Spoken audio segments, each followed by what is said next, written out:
Hey, welcome to Mama Mosey Tarot. No captions, no hashtags, no trending sounds. If you're seeing me, it may be for a reason. Use your intuition, please. Don't stretch what I'm saying to make it fit. If it fits, it sits. Okay? I have my Botanical Inspirations Oracle deck today, and we're going to see what it is you need to know. When I was asking what you need to know, Crocus came out, and Crocus is cheerfulness, and it said it is spring again, and something like the earth is alive, or something like that. So, little tip. I don't know if you're dealing with some stomach pain or some like nausea, but I am currently now dealing with that too. Amaryllis, determination and creative achievement. You can't use up creativity. The more you use, the more you have. Maya Angelou. Maya Angelou, also wonderful poet.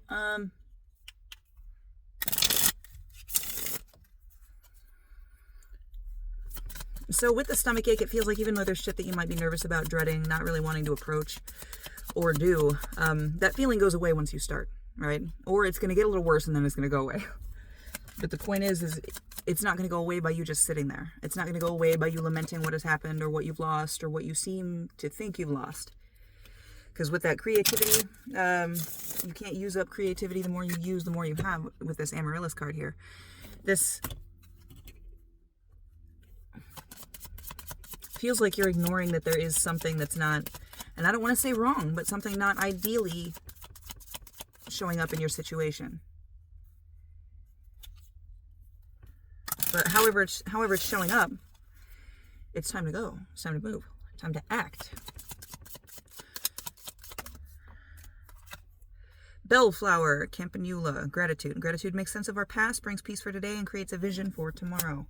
So whatever is holding you back, that you are stuck on, and it feels like, you know when you're, that scene from The Office where she's walking and her fucking veil gets caught on a splinter. A very small thing, a very delicate thing, but seemingly a huge fucking deal, right? But, like that veil, you just roll with it. The ripping of that veil created the fucking him cutting his tie, right? The Office might be very significant. It all created certain things that showed up differently than was expected, than was asked for, but beautifully nonetheless. So something's nasturtium, and I have a nasturtium that sprouted a couple days ago. Victory and conquest. He who controls others may be powerful, but he who has mastered himself is mightier still. So there is something here, and it might have to do with how you are seen, how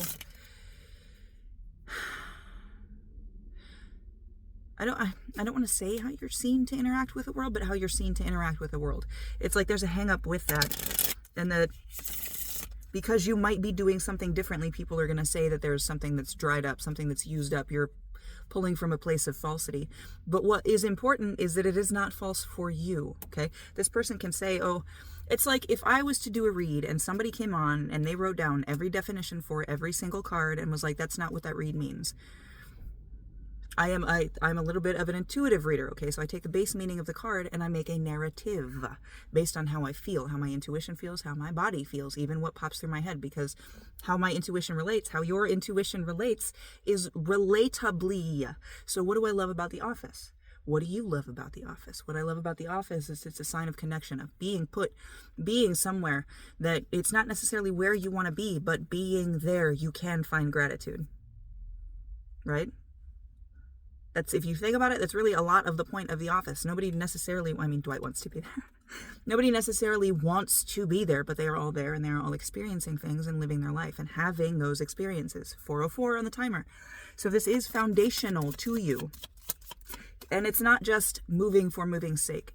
It's moving with the intent. That's why we had the nasturtium, victory and conquest. Moving, fully knowing, I don't know what's going to come up, but I fucking know I can handle it. Okay, it's that, and my stomach, that I was feeling is gone.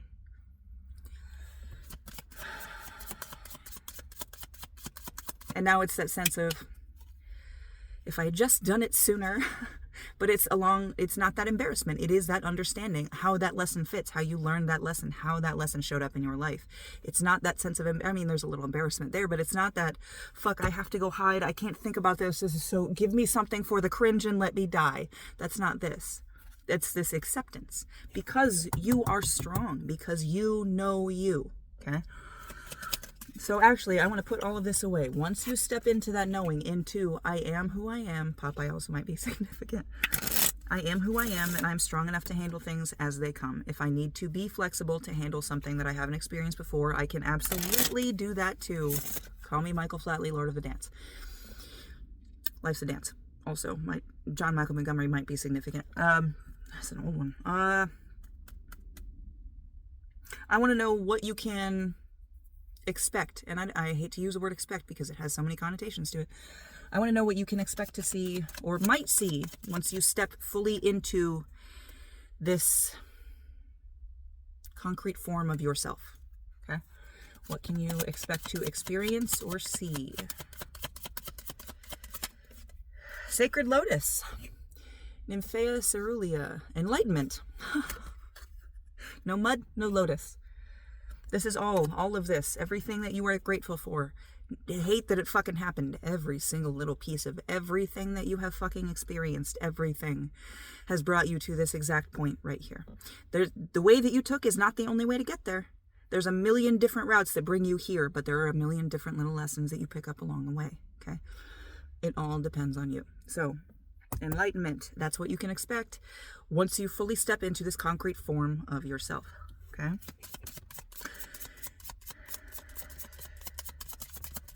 Now, I want to know what you do with that enlightenment. I'm actually going to put the lotus back. What do you do with that enlightenment?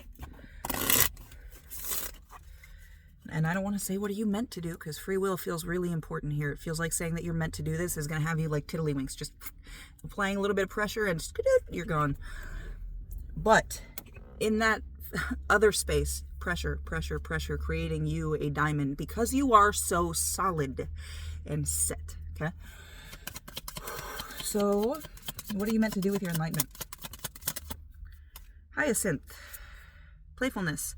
Play is the royal road to childhood happiness and adult brilliance, but that's not the only thing, because the way that moved around in the deck, it peaked out and then it went away. So 717 on the timer. Playfulness is, especially with sevens, playfulness is a concern here, but here's the thing. Standing when you are right, when you are enlightened and when you are right, 727, it can be a very lonely journey. You will be standing by yourself a lot of times.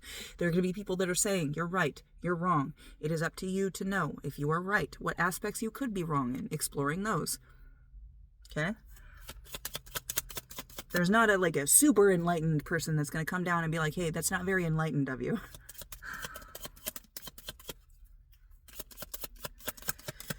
So what else besides playfulness? Morning glory. Affection and determination. The morning glory, which blooms for a day, differs not at heart from the giant pine that lives for 1,000 years. Alan Watts. Alan Watts. Look up some Alan Watts quotes. I know they have a shit ton of them on TikTok.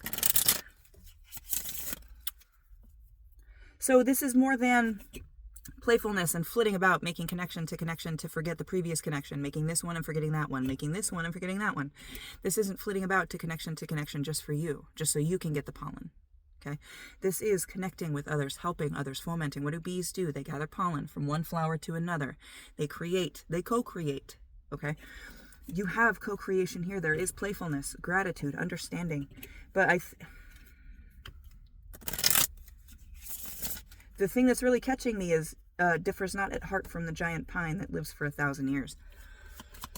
So I need some clarification on that, please. Lilac. Syringa. First emotions of love. Love is a magician that pulls man out of his own hat. So there might be connection here, and that's the thing with the 717, the 727, 903 on the timer now. 717, 727. This is all like from 7, being right, standing alone sometimes, stubbornness, 1, alone, new journey, back to 7, 2, a pairing, a connection, back to 7. So this is, your life is not meant to be just a set series of connections, just these 5 and that's it. You're meant to move from place to place to place to place to place to place to place to help show people love. And I think it's going to be a little bit more difficult for you, especially the fact that all those 7s were showing up, that it is going to be something where people are going to show up and they're going to fucking love the truth that you tell them until you start telling them the truth that they need to hear but don't want to. So be prepared for that. You're not going to be, enlightenment is not the road to love. Ask Jesus. I mean, I guess it is, but there's shit on the way, okay? Tulip. Friendship and gratitude. Let us be grateful for the people who make us happy. They are the charming gardeners who make our soul blossom. So like I was saying, these connections, it's not that this connection has to be in your life and it has to be exactly this fucking thing. Connections change, connections move, connections shift. And that's the beauty in them, is that you can go from a mother and a child to a mother and a best friend to a mother and back to a daughter when she's having her own child. The relationships, they turn and they twist and they move, and that's the beauty in them. They aren't meant to be just what you want them to be. They're meant to show you the different beauties, fast feelings, emotions of life. So I think you're going to get a lot of relationships. They're not necessarily all going to be the type you want, the way you want, the how that you want even. 10:39 on the timer. But they are meant to be part of your life, part of your story anyway. So do not shy away from them. Do not shun them. Do not throw them away. Do not turn away from them. Give them shelter. Go through one more time. See if there's anything bottom of the deck energy. If nothing else comes up. Oh, we got something else. Nothing else. Alright, so bottom of the deck we had the pink rose and then Venice mallow, hibiscus trionum.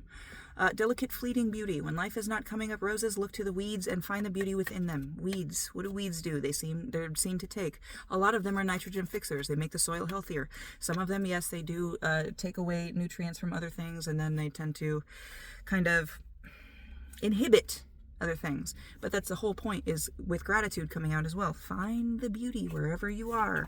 It might not be seen to be the classic definition of beauty, but there is beauty in everything. Okay? Find the beauty in your connections. Don't be afraid. I hope this helped. Love you.